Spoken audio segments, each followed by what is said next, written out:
ఇజ్రాయెల్ని Iran అయితే హెచ్చరిస్తోంది. ఏంటయ్యా అంటే, మా దగ్గరన అత్యంత ప్రమాదకరమైనటువంటి ఓరెస్ట్నిక్ హైపర్సోనిక్ మిస్సైల్స్ ఉన్నాయి.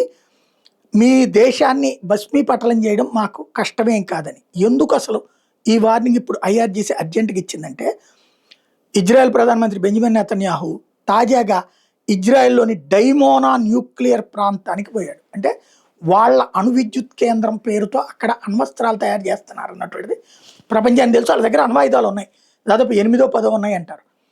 అణ్వాయుధాలు దాచి ఉంచిన ప్రదేశానికి వెళ్ళాడు. అంటే తేడా వస్తే అణుబాంబు వేయడానికి ఇజ్రాయెల్ సిద్ధంగా ఉందన్నటువంటి సమాచారం ఆల్రెడీ రష్యా ఇరాన్కి ఇచ్చి అలర్ట్ చేసింది.